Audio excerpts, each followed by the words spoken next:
Okay, magandang gabi po sa ating lahat, SBC Philippines. Ako po si Narinig Noel Bell, ang ko po, inyong Rory, educator. So ngayong gabi po, ang ating pong gagawin, tayo po ay gawa po tayo ng video patungkol po doon sa dalawa nating gagawin ngayon. Una, yung paano natin i-verify ang inyong mga SBC account.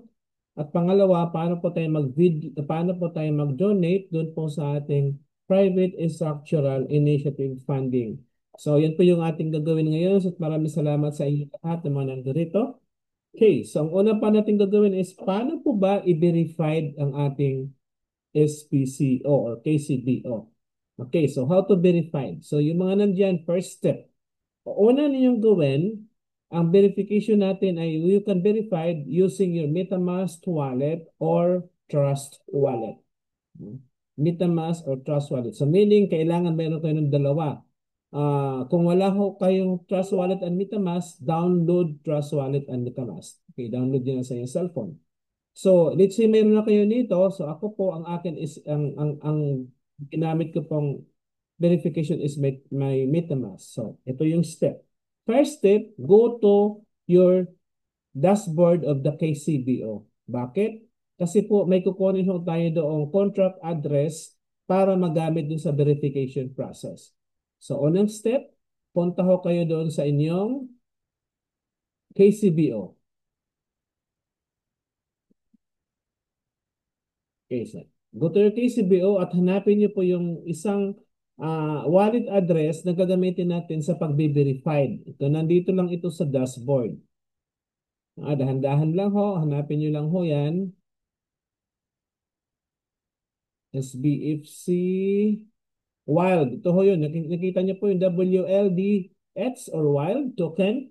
Ito po yung gagamitin natin sa pag-verify. So, kung meron na kayong Trust Wallet or MetaMask, see to it na i-copy niyo po yung contract address ng Wild. Ito ho. Copy the contract address of Wild. Okay? Copy niyo po yan.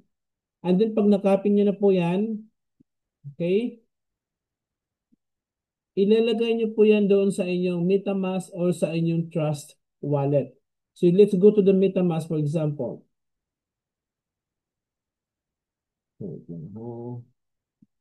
So, because I'm using MetaMask, so let's punta tayo dito sa MetaMask natin. I'm sorry. So, is my MetaMask. Wait lang.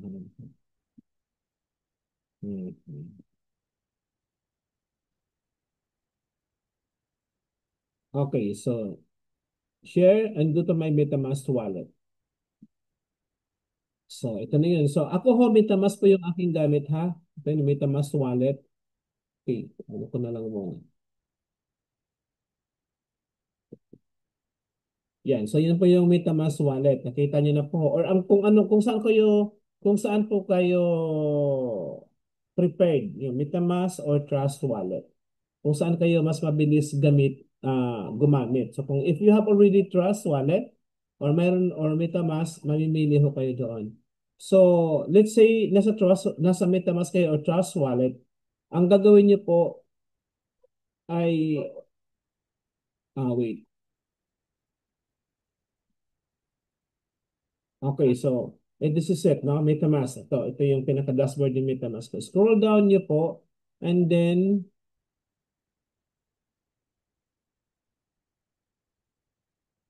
how to? Okay. Uh, I-click activity, I think.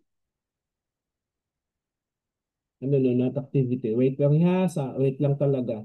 Pag pumunta ko kayo dito, kung gamit kayo na inyong cellphone or laptop, or cellphone to be exact, like, MetaMask and Trust Wallet, i-scroll down nyo lang po doon ninyo. You can to scroll down, scroll down nyo po.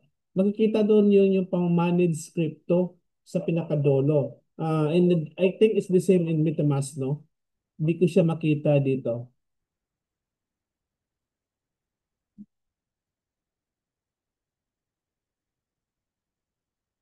Wait lang ha, Trust Wallet. MetaMask, okay. What happened to my MetaMask? Wait lang.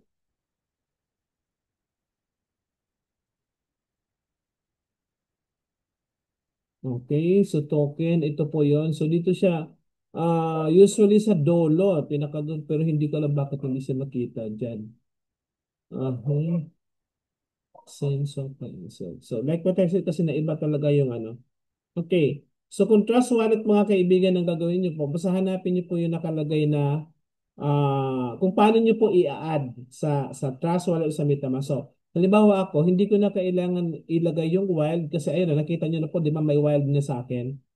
So, ang gagawin niyo po, hanapin niyo po yung word na manage crypto, i-click nyo po yon. Then, pag nakita nyo po yon, yung from the KC, from the SBC itself, account ito, i-copy nyo lang ito doon.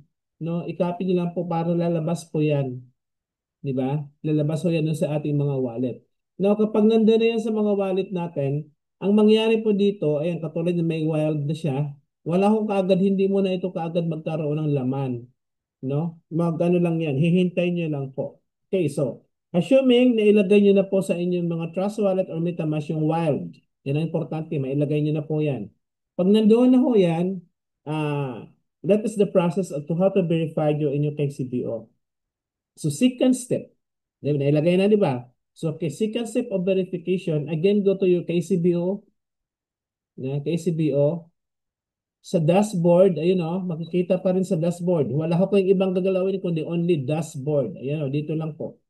Okay, pag makikita po nyo, hanapin nyo po yung video ni MD. Ito po yon. Verify KCBO Payment Wallet.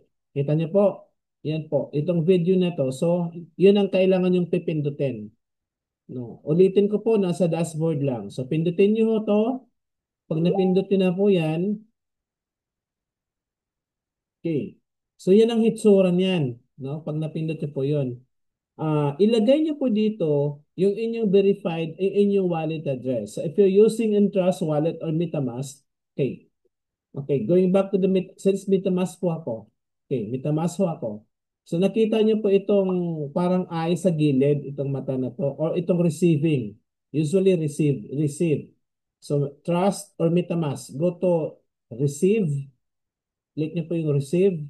Pag kiniklik niyo po yan, ito, yun po yung inyong contract address ng inyong MetaMask and yung Trust Wallet. Ito ho. Ayan, nakita niyo po. So, i-copy niyo po yan. I-copy niyo po to. Okay, copy. At pag na-copy niyo na po yan, balik ko kayo dito sa KCBO na natin. At yun po ang ilagay niyo dito sa inyong, ayan, nakalagay na verified. Then, click this verification. Ito ho, wala pa kayong makita nito. Ito ha, itong register wallet. Dito lang muna. Then click verify. Tandaan ninyong mabuti. Hindi niyo pwedeng pindutin ng napakaraming beses. One click lang talaga. Kapag na-post niyo yung inyong contract address dito, na inyong wallet, MetaMask or Trust Wallet, lagay katulad na nakalagay dyan, i-click nyo po to, verify. So ako hindi ko nagagawin kasi my MetaMask is already verified. So kung hindi pa, i-click po ninyo yon. Tandaang mabuti, isang pindot lang at maghintay ho kayo doon. No, wag po kayo umalis. Maghintay ho kayo. Anong hihintayin po ninyo kapag napindot nyo na po to? Hintayin nyo pong lalabas po itong nakalagay dito na complete success. Kailangan makita nyo po yung complete success. So once ginawa nyo po ito, nasa KCBO ninyo, hindi ho kayo pwedeng umalis sa inyong KCBO. Hintayin nyo po dyan na kailangan lalabas po ito. Otherwise, you can refresh your KCBO dashboard again, refresh, at pagkatandaang mabuti, hindi nyo na pwedeng ulitin ito pag pindot yung verify. One click lang. Kasi pag ginawa nyo po ng paulit-ulit yan, wala ko kayong maganap na complete success. Ang mangyari po dyan ay expired ang makasulat dyan. So I hope clear, no? I hope matandaan po ninyo mabuti din how to verify.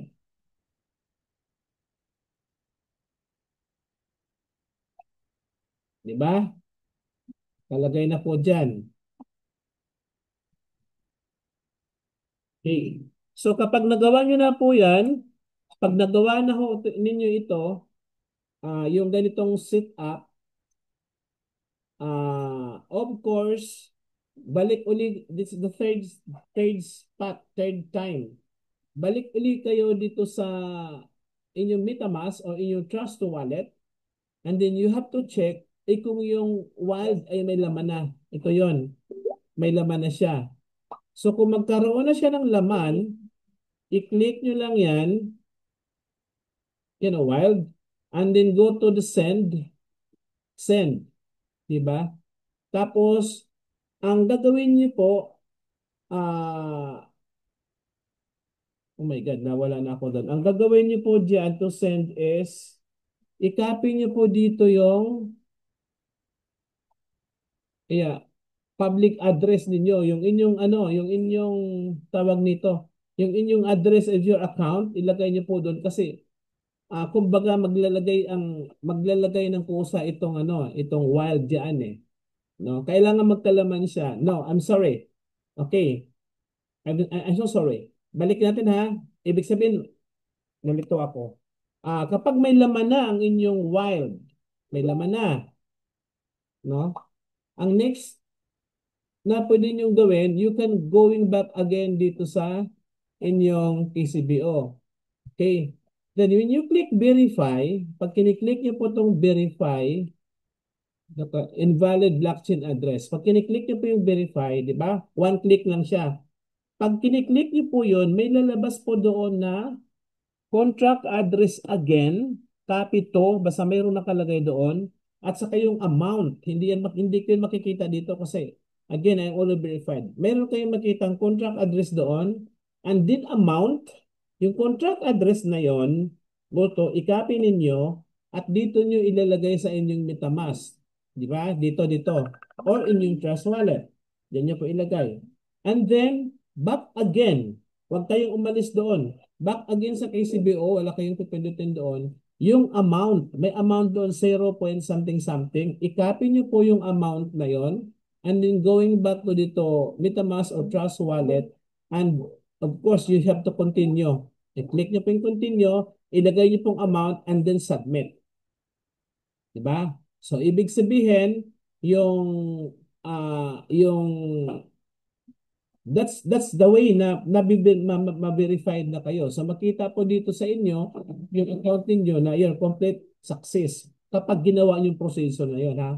Complete success. So uulitin ko, kapag kiniklik niyo po yung verify, may lalabas diyan. May lalabas diyan na contract address which is i-copy niyo uli para ilagay niyo sa inyong wild. Secret na yung wild ay may laman na. And then all you have to do is kopyahin nyo na lang yung amount and then yung amount ilagay nyo po doon sa yung Trust Wallet and MetaMask and then submit. Di ba? Pag nagawa nyo po yun, you have to wait back to your PCBO and you have to wait the complete success. Ito nakasulat na to.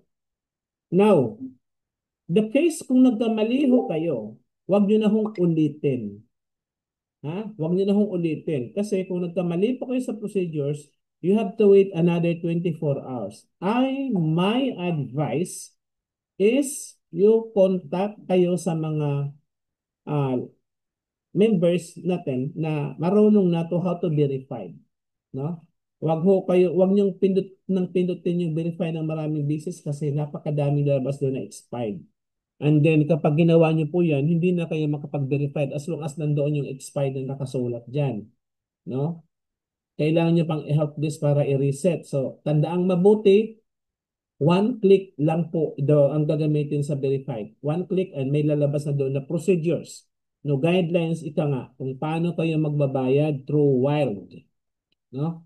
So, that is the procedures to how to verify in your KCBO. Okay, now let's move to the second part. Let's say all your KCBO is already verified na. So, those KCBO already verified, ang pwede lamang mag-donate natin sa ating Legal and Structural Initiative Funding. Okay, so how to donate naman ang pag-usapan natin. Paano po tayo mag-donate ngayon? Okay, so go to your dashboard. Ito po yon.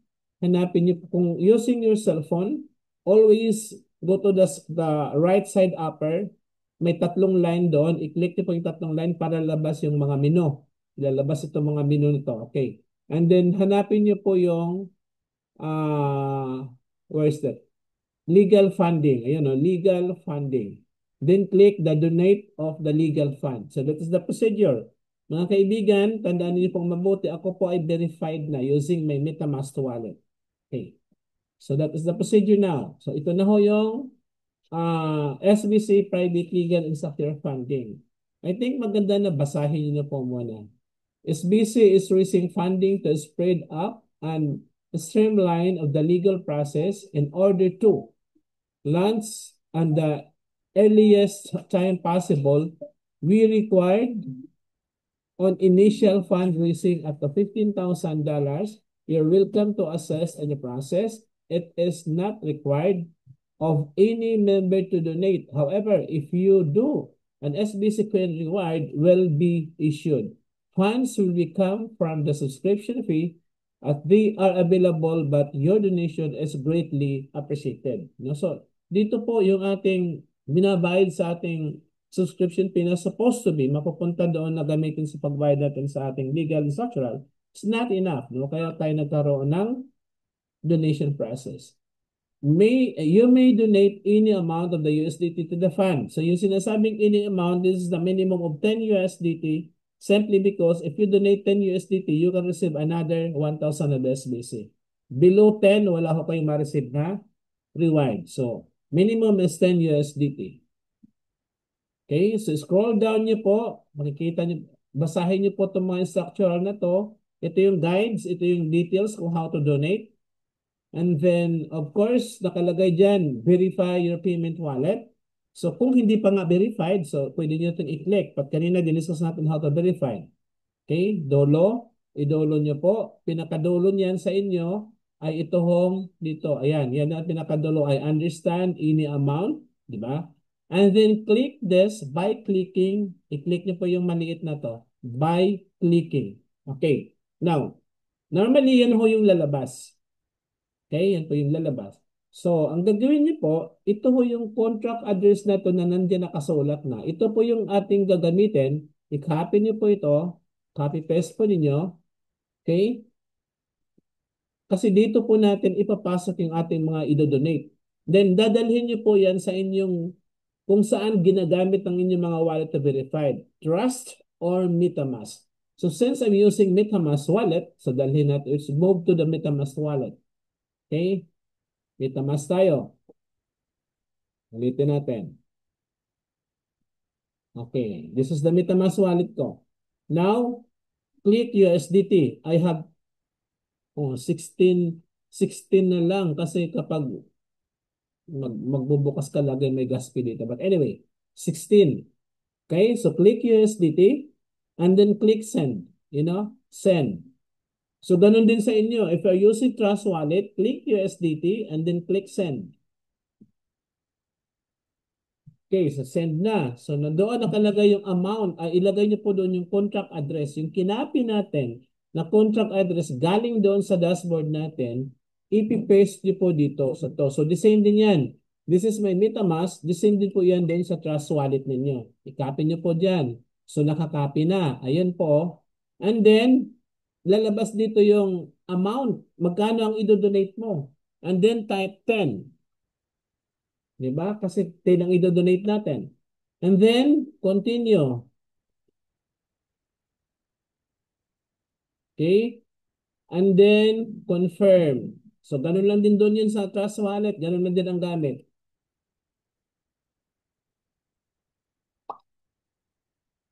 Your transaction is completed. Complete. So, ibig sabihin, na-send ko na yung aking i-donate na 10 USDT. So, now, balik ulit tayo dito sa SBC. Anong requirement?